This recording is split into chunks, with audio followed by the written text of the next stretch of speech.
It's not how much you make, it's how much you keep. Welcome everybody to the 19th episode of Coffee with Chuck. Awesome cup. Coffee with Chuck. It's the 19th episode. Wow, that's a lot. It is September 18th, 2020. This week was inspired by a conversation I had with one of my buyers who wanted to purchase a property for himself this either end of this year or early next year for that. The conversation, we went over some of the normal things, and eventually he had a question about how much he should be spending on housing. I mean, there's a lot of theories out there, but I mean, the most popular one, I believe, is 20% of your gross household income. Him not knowing what his gross household income was, he looked it up, he looked at his pay stub, and then there was a realization on how much he was actually making gross and how much he was actually bringing home with his net pay.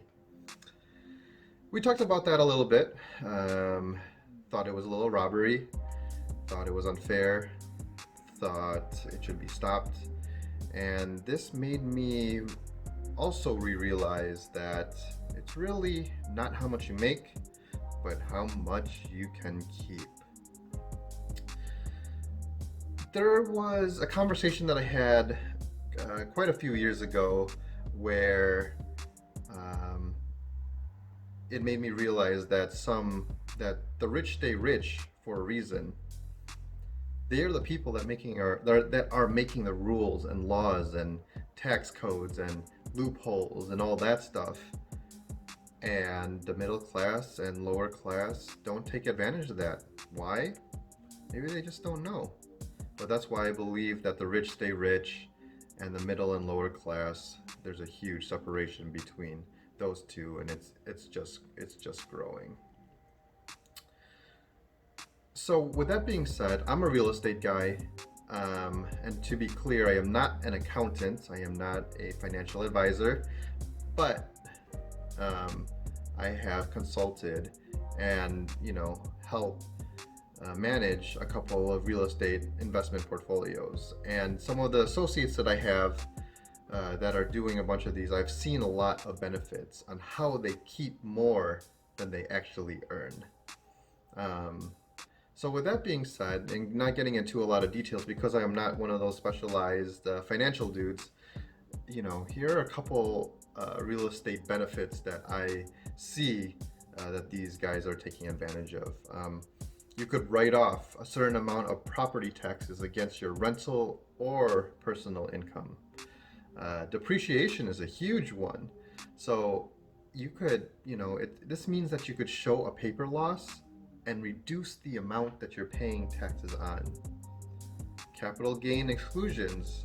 I think this only works on your personal residence, but if you sell your home, you could qualify to exclude gains up to $250,000 if you're single, and then $500,000 if you're married. And then there's a bunch of other tax benefits with real estate, whether it's your personal residence or an investment property, such as buying real estate in a retirement fund, buying real estate in health savings account, 1031 exchanges, cash out refis to lower your income and pay less on taxes. There's a bunch of stuff out there that you need to do, and you need to find somebody in your corner to make sure that you're taking full advantage of that, so then Uncle Sam is not reaching into your pockets and taking everything that you've worked for. But if you don't have a CPA or a CFP, shoot me a DM, message, text, whatever. I have a lot of great recommendations. I just wanted you to be aware that there's ways to keep more of your income.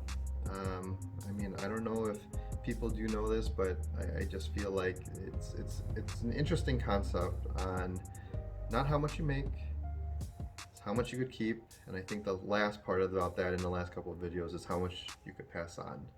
With that being said, everybody, have a great rest of your Friday. Have an even greater weekend, and I'll talk to you soon. Cheers.